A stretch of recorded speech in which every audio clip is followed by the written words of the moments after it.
Maka Abdullah bin Umar penasaran, lalu menjadi tamu di rumah orang tersebut sambil memantau amalan apa yang dikerjakan oleh orang itu.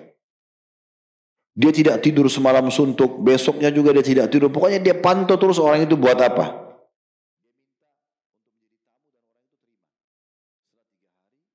Sebuah kisah unik ya.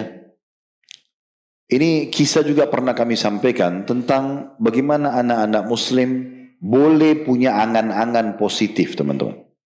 Mumpung antum masih muda, antum bisa kumpul sama teman-teman yang sama-sama saleh, kalau laki-laki, akhwat kita sana sama yang salihah. Kita sudah yakin dengan teman-teman kita ini orang yang konsisten. Lalu kita boleh duduk, lalu kita berbicara. Kira-kira angan-angan masing-masing ini apa? Yang satu cerita ini, satu cerita ini. Tapi dari kisah nanti yang kita sampaikan ini, kita harus ambil dari Abdullah bin Umar. Dengan juga ada Urwa bin Zubair. Ini dua orang yang perlu kita jadikan pelajaran dari kisah yang akan kita sampaikan ini. Karena keduanya ini, dan juga teman-teman yang berharap dunia, itu diberikan dunia, keduanya berharap akhirat, maka Allah kasih. Dari Abu Zinad, ia mengatakan, di Hijri Ismail, di Ka'bah, berkumpullah Mus'ab, Urwa, Abdullah bin Zubair, ya. Kemudian juga Abdullah bin Umar. 4 orang ini berkumpul. Sebenarnya ada kisah, ada riwayat yang lain menyebutkan Abdul Malik bin Marwan.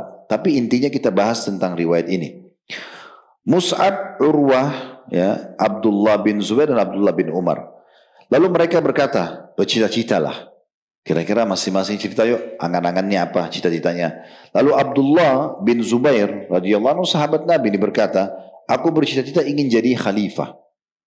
Aku ingin jadi raja. Sedangkan Urwah berkata, aku bercita-cita untuk menjadi orang yang berilmu atau ilmunya diambil oleh orang-orang. Seorang alim. Mus'ab berkata, aku bercita menjadi penguasa Irak dan mengumpulkan antara Aisyah binti Talha dan Sakinah binti Husain atau menikahi keduanya. Adapun Abdullah bin Umar waktu ditanya, beliau mengatakan, aku bercita mendapatkan ampunan dari Allah. Ini cita-citanya. Sementara temannya mau jadi raja, dia cuma berharap Allah ampuni dosanya. Jadi mungkin orang kalau belum paham ini, dia pikir berimbang gak sih ini jadi raja, ini mohon ampun gitu. Padahal sebenarnya beliau bukan orang punya dosa, gitu kan. Tapi kalau orang diampuni maka pasti dia akan masuk surga, kan gitu. Dan di sini ada riwayat tentunya saya kuatkan. Di sini dilanjutkan dulu. Abu Zinad yang menukil mengatakan lalu mereka mendapatkan apa yang mereka ceritakan dan semoga juga Ibnu Umar mendapatkan ampunan. Riwayat yang lain dinukil yang berkumpul itu adalah Abdullah bin Zubair sama adiknya namanya Mus'ab, ya. Sama adiknya lagi Urwah, 3 orang bersaudara. Kemudian yang keempat Abdul Malik bin Marwan. Udah banyak ini kan Abdullah bin Umar, ya. Nah kalau kisah itu Abdullah bin Zubair sama berharap menjadi khalifah muslimin yang menguasai Hijaz. Hijaz itu Mekah sama Madinah. Dan ternyata Allah kasih. Apa yang mereka sebutkan depan Ka'bah, cita-citanya Allah kasih. Abdullah bin Zubair jadi khalifah walaupun tidak lama. Kalau tidak salah sekitar 6 bulanan atau sekian waktu gitu. Lalu dibunuh oleh Al-Hajjaj. Mus'ab, adiknya dia, itu berkata, saya berharap jadi gubernur di Irak. Dan waktu Abdullah bin Zubair jadi khalifah, sementara beberapa waktu itu, dia menunjuk Mus'ab untuk jadi gubernur di Irak. Dan dia dapatkan. Gitu kan? Abdul Malik bin Marwan, kebetulan teman mereka berkata, kalau kalian berdua berharap untuk jadi pemimpin, satunya di Hijaz, satunya di Irak, maka saya berharap jadi khalifah muslimin. Karena Abdul Malik bin Marwan memang sempat menjadi khalifah muslimin di kerajaan Umayyah. Sementara Urwa, adiknya Abdullah bin Zubair lagi yang satu, ini Urwa bin Zubair yang sangat masyhur dengan keimanannya, mengatakan, saya berharap menjadi ulama muslimin yang orang-orang muslim mengambil ilmu dari aku. Dan Allah juga jadikan Urwa salah satu dari 10 ulama besarnya tabi'in. Nah, begitu riwayat yang lain berhubungan dengan mirip dengan ini. Tapi riwayat kita ini dinukil ada Abdullah bin Umar yang memohon ampunan kepada Allah Subhanahu wa taala. Selanjutnya dikatakan antusiasmenya ya, yang begitu besar untuk mengetahui setiap amalan yang dapat memasukkan ke dalam surga. Dinukil kisah ini, sebenarnya kisah ini cukup panjang, saya ringkaskan saja. bahwasanya Nabi SAW pernah berkata, akan masuk dari pintu ini seseorang dari ahli surga. Maka semua mata sahabat menuju ke pintu masjid itu. Riwayat ini ada yang mengatakan dia adalah Abdullah bin Umar atau Abdullah bin Amr, salah satunya.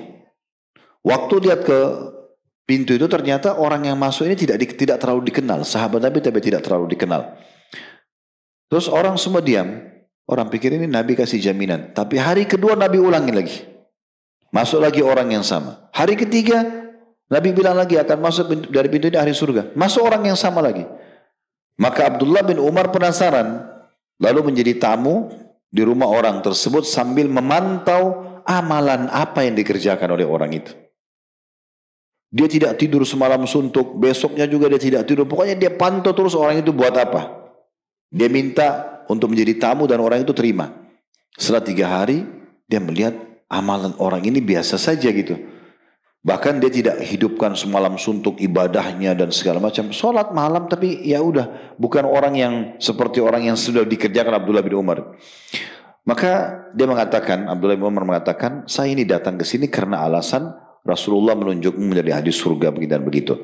Maka orang itu mengatakan, kalau itu yang membuat kamu datang, maka ketahuilah ya, bahwasanya aku tidak pernah sama sekali, ya, dikatakan aku tidak pernah mendapati dalam hatiku kecurangan terhadap seorang pun dari kaum muslimin, tidak pernah menipu orang, dan aku tidak pernah merasa dengki terhadap siapapun di atas kebaikan yang sudah Allah berikan kepadanya.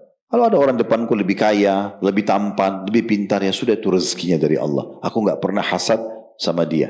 Maka kata Abdullah bin Umar, ya inilah hal yang telah menyampaikanmu kepada derajat yang telah kami tidak mampu untuk melakukannya.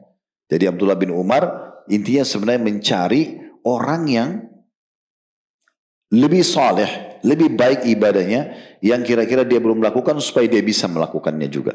Nah itu poin yang bisa kita ambil dari sini.